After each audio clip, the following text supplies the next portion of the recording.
is to know where to give it back to. Because that is one of the most important aspects of wearing the crown. Because if you find yourself in a position where you can't bear it, give it up. Because a lot of times we think that we're prepared for leadership, but don't really understand what leadership is truly about. And the first thing you have to grasp when you take on a position of leadership is understanding that there is service within leadership. Even if you're an entrepreneur, like say my brother Toastmaster Miller is, Toastmaster Miller knows that in order to be an entrepreneur and a businessman, he has to serve his customers. We all know that whenever we go outside of our homes, we expect that, and even in our homes, we expect that the leader of our country will do the right thing.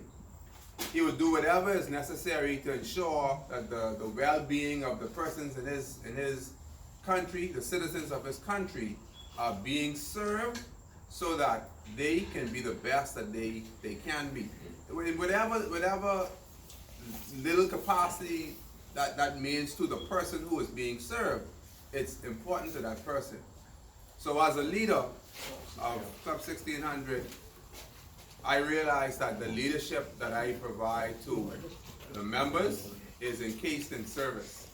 The leadership aspect of it is what benefits, learning the leadership is what benefits me, but the service aspect of the leadership benefits the members of the club. So when I dedicated myself or gave myself up for leadership, what I really did was give myself up to serve the members of this club because they need something from me, not because I needed something from them.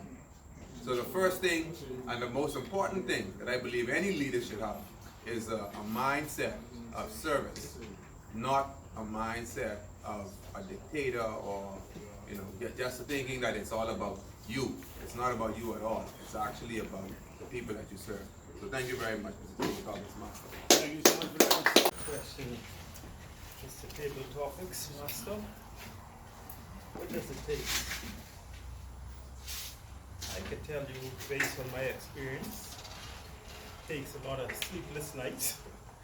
It takes a lot of parenting, I could say, with the current climate that I've experienced right now. And before you have to discuss any aspect of the work, you have to actually parent your employees. I mean, I guess it's because of the type of field that I can tell you this much, that the stress that I get from it, the reward with, if I wake up on a Monday and don't feel like I do work, I just call the fellas off from Sunday night and tell them it's me, I'm not coming up, there's no work tomorrow. So it has its pros and its cons, but I can tell you, I have to know people. Sometimes it is discouraging, but I think that if you find something that, if you decide to become an entrepreneur, I would advise you to do something, let it be something you love. Because many times the money is not going to be there. So if you just want to go in there, become an entrepreneur for the money, I think you should think about it twice. Because there's many days you just have to, sometimes you go there and take on a job just to pay the employees, and you don't go home with anything. So that's what I find, that's the way I see it as an entrepreneur. It has its pros and cons, and I definitely glad that I made that move that I did. Had I not done that, there's no way I could have had what I have today on the salary. Thank you so much. The customer pays for a service, and whatever it costs to get that service, the service must be delivered.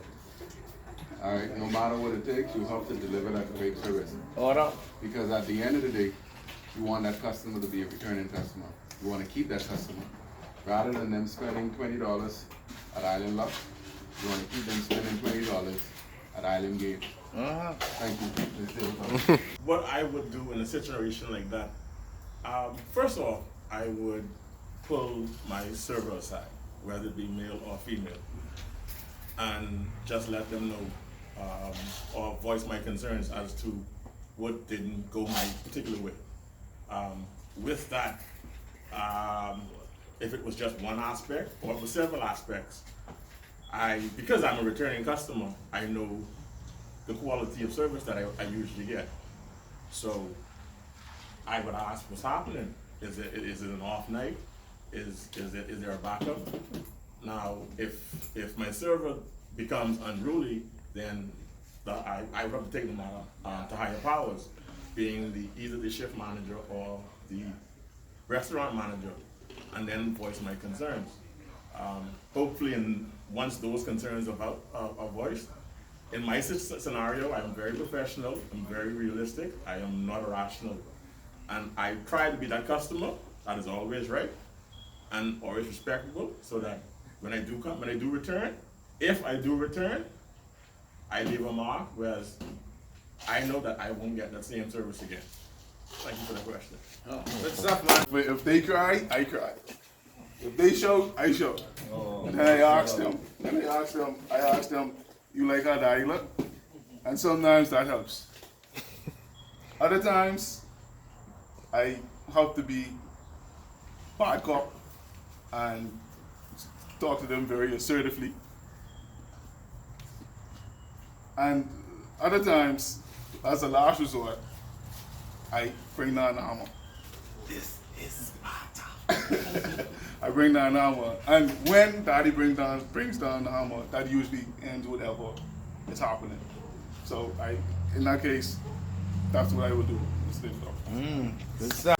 Unlike traditional windows, Toastmaster Taylor, hurricane impact windows, they carry more features than most meets the eye.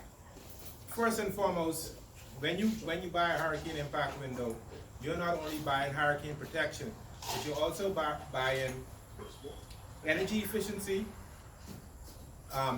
noise pollution reduction, and burglar-proof protection. So when you buy those products, you eliminate like about 3 products in one particular product. And if you were to add up, if you were to put those numbers in the calculator, you will see that if you try to mitigate against each one of those issues, you will come up far more in expense than if you were to buy a hurricane impact window from Stormframe Windows. So with that said, Toastmaster Taylor, I'm happy that you won 111 number. Just remember that you're coming to see Toastmaster Junior Twinkles for your next sale. Thank you. What's up?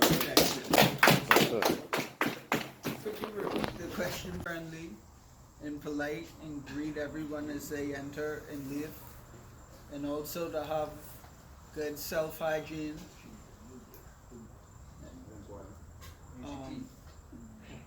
Another key I would say is to always have a smile on your face and be positive throughout the day. That's it. Thank you, Mike.